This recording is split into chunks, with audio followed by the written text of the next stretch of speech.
know those moments that are so picturesque that you feel as if you're living in a movie?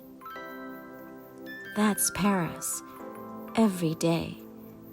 Of course, not all of Paris is like that. It has its gritty and unpleasant pockets. But it doesn't take much effort or even any money to find yourself in the midst of a spectacular, pinch-me, dreamy scene.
So jubilant today, not only from bouncing back from the brink of illness, but because I received great news from home when I woke up this morning. I couldn't stop crying, I was so happy. This morning was the first time I felt homesick.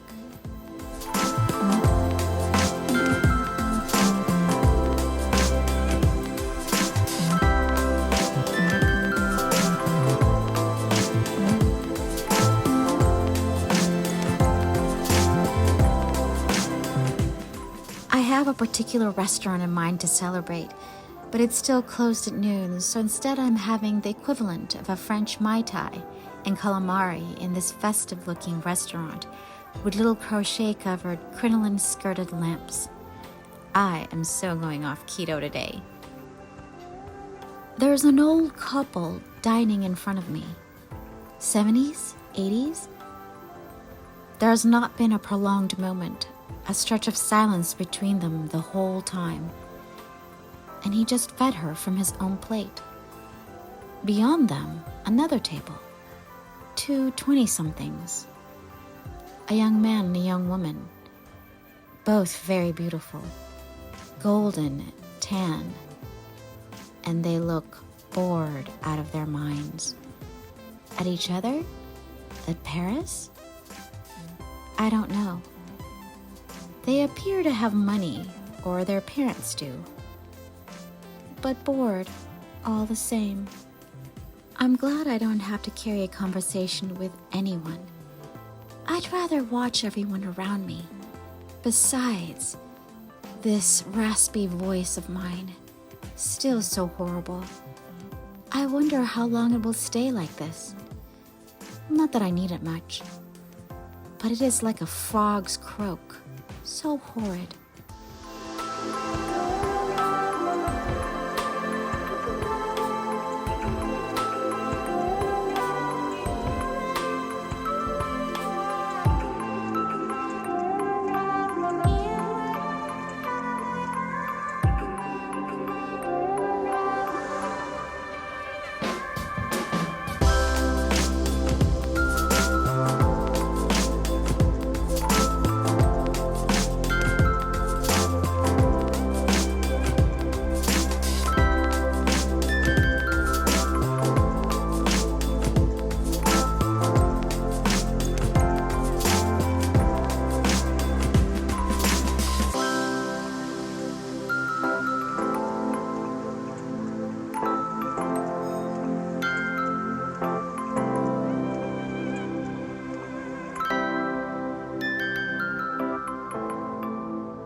now at Park Monceau, a beautiful little park with Roman columns, a pond, some statues, even a stone pyramid.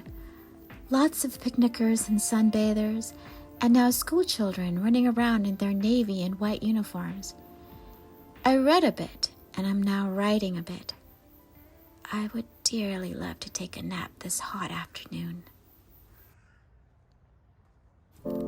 I've been looking at my list, and I'm happy to see the yellow check marks. I've seen and done many things. No more obligations, no more shoulds. Instead, wants, desires. More cemeteries, more parks, more of the Seine, more cooking. I want these last few weeks to be leisurely. A long, slow goodbye to my lovely, sweet, and most favorite of cities. To my surprise, I realized this morning that I won't be heartbroken to return home. When I awoke, I thought of my trees, my forest. They're not exactly waiting for me, but I pictured myself walking among the redwood groves in my remote ridge. Cool, shady, green, and quiet, and for the first time I started longing for home. The trees will make it bearable. They always do. I have towering giants at home, trees older than Paris herself.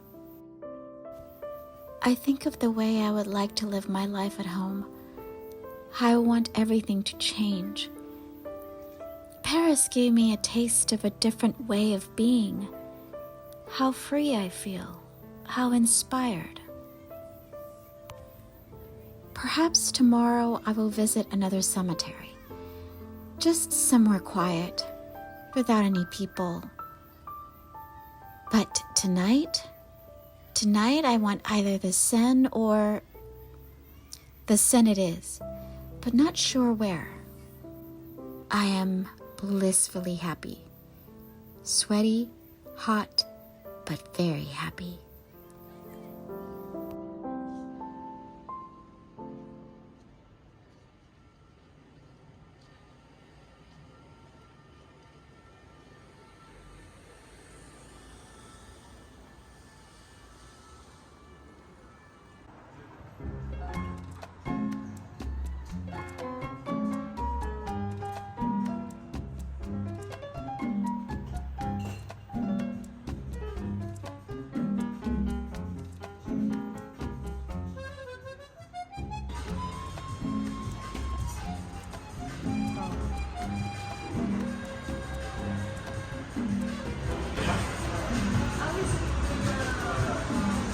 This one or not?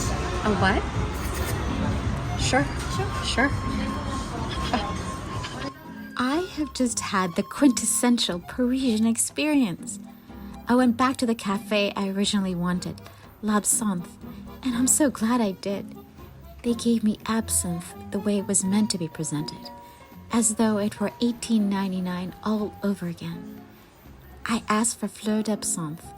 They had water in this flower-like glass carafe that has 4 spigots. They had a little port glass for me, with a silver strainer or silver plate with slots down the middle, and 1 cube of sugar on top. The girl lit the sugar cube on fire and turned on the spigots of water so that it started dripping down into the port glass. After the sugar dissolved, she took the strainer and strained the absinthe water and sugar, then presented it to me.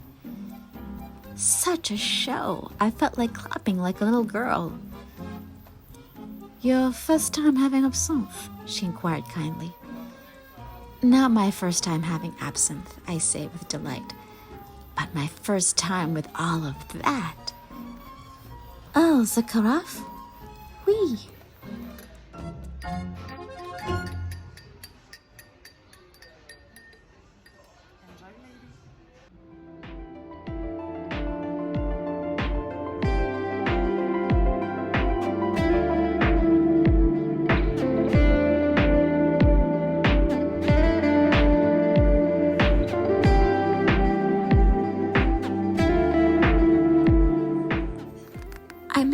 to Square du Vert Galant, but I've made a detour to this pretty pale green and gold corner bistro, which reminded me a little of La Durée, Les Deux Palais. It is just so very hot. I'm sitting at a little table facing the patio and watching people go by as I sip on a fruit juice cocktail. So very cold and sweet. I've really gone off the deep end now. After Les Deux Palais, I walked to Square du Vert Galant, the shady side lined with so many people picnicking. I watched the river for a while and read a few chapters, but so many people were crowding me. I was getting claustrophobic. All of these sketchy-looking men with their sorry cans of beer. I realized at that moment that I could not stand to sit next to them any longer. And I had an overwhelming urge to eat a cheeseburger. Yes, I told myself that I would cross the Seine, walk 1 block down from La Samaritaine with a row of restaurants, and if none of them had cheeseburgers, I would go home and make it myself. The first restaurant after La Samaritaine had it, so I sat down and had the best cheeseburger of my life. I did look and sound contrite when I ordered it. And really, I'd rather have a cheeseburger in Paris than anywhere in the world. I certainly, under no circumstances, was going to eat at McDonald's. I do have some pride left. A little. My wild day of drinking and eating is done. Tomorrow, I sober up.